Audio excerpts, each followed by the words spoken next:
Each year, hordes of hopeful models, wannabe designers, and outlandishly dressed bloggers flock to England's capital with the hope of making it in one of the toughest industries going.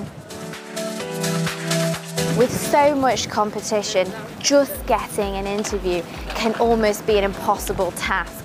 Never mind getting a chance to get that golden ticket with an internship. Sometimes the world of fashion can almost be impenetrable. During the course of Fashion Underground, I'll be taking you guys behind the scenes as I myself turn my hand at different careers available within the fashion industry as an intern. I'll be showing you what really goes on behind closed doors. This week, I'll be interning with Alexandra Harper, British luxury milliner based right here in Angel, London. And her work has been featured in the likes of the LA Times, Grazia, Marie Claire, and Russian Vogue. So she certainly knows a thing or two about making amazing hats. She'll be putting me to the test at a new trade that I've never tried before.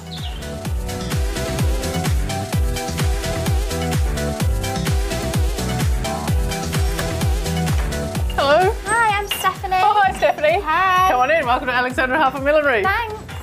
Have you always been involved in fashion, or is it something that came at a later date? I used to be a lawyer and hated it from day one. Really? I did. And was sort of open to other career opportunities. And I had a wooden hat block that belonged to my grandmother. She was a dressmaker back in the day. And made her own hats to match her outfits. But I had this hat block and I thought, oh, I'm just going to learn how to use that. I'm going to do a course at night. So I did that course, then I did the next course, started making hats for my girlfriends, started to sell a few, and then using more contemporary modern fabrics that we like today, there are techniques involved in using them, in manipulating feathers, all those sorts of things. It's very physical, lots of hands-on. Alex, in Britain, wearing a hat is quite a refined, posh thing. Do you think that people in London are more accepting of wearing a headpiece or a hat? I think there's definitely a tradition of hat wearing. The Queen, you know, doesn't go out without a hat on, so I think that lends an air of poshness to things. And I guess there are traditions of wearing hats to weddings and all those sorts of functions, horse races, etc. But I think even though it's traditionally associated with those higher end sort of functions, all sorts of women want to wear something on their head to all sorts of different things. So Alex, what am I going to be doing with you this week? Well, I think we'll start by going through some millinery materials and learning about those. Yep. And we'll look at hat blocks and how we use those to create shapes for hats. Perfect. And we'll go through some various techniques, and by the end of the week we will have the perfect hat for your head. Well, that's it. I finished my first day with Alexandra already, and I've had so much fun. You know what, I actually find it really interesting, and the fact that there's so many beads and gems, flowers and feathers is such an Aladdin's cave, and I really can't wait to give it a go. It's going to be really fun.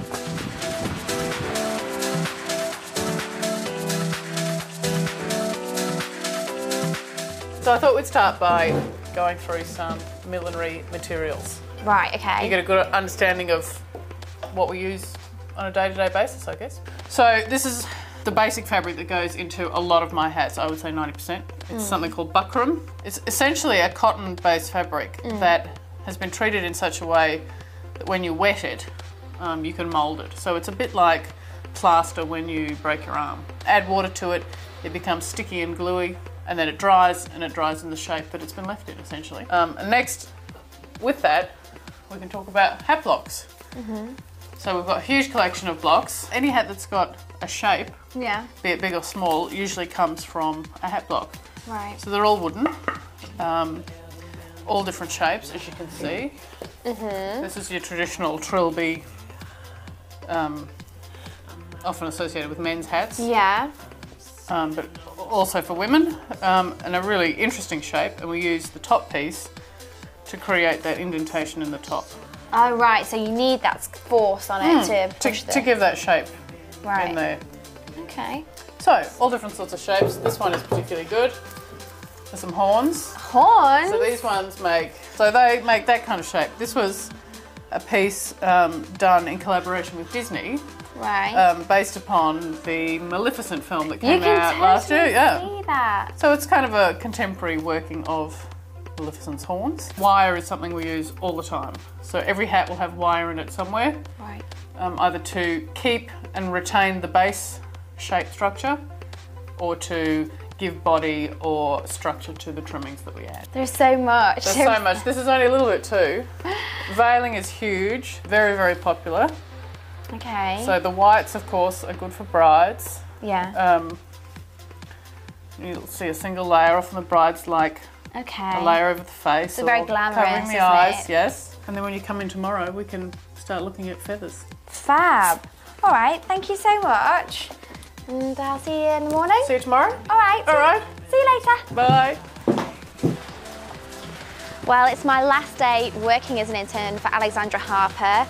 I've had such a good time, but I'm really looking forward to today because it's going to be the first time I get my hands on some feathers. Feathers have been traditionally and still are one of the biggest materials in millinery. Lots of women like them. They can get a really good effect with feathers.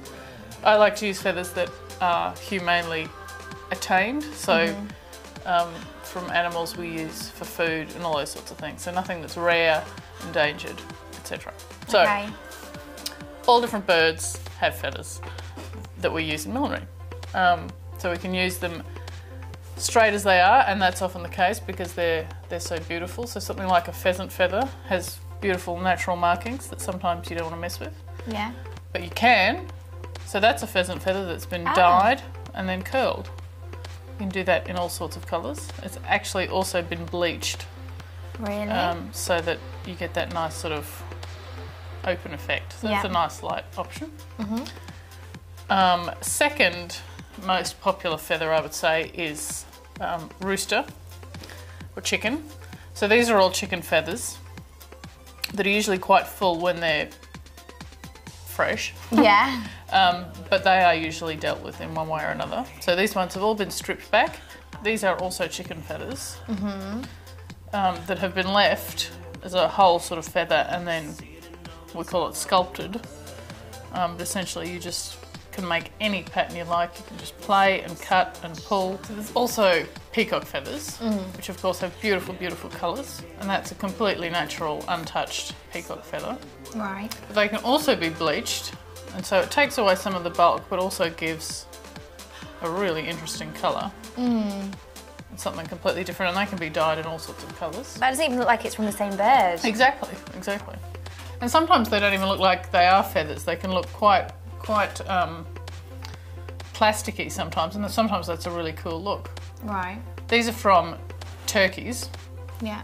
so again, you would never know. No. But also been dyed and then stripped back. Yeah. It's quite a strong look Yeah. as well. Amazing. These are little tiny turkey feathers that have been curled up, dyed and curled. Feathers. Yeah. It actually looks like plastic. Exactly. The last lot of feathers we're going to look at are ostrich feathers. Ostrich feathers are really, really versatile. So that's what it kind of looks like in its natural state, Right. but dyed. So it's been dyed black, obviously. That can turn into that, Wow. which has been bleached white, and then they call it burnt, but it's in Right. fact bleaching.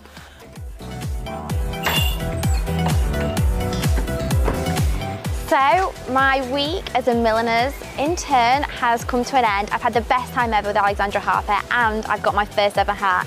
And to say I've never worn one before, I completely love it. Guys, I hope you've learned all about the world of millinery with me and had as much fun as I have, because it's just been the best week ever.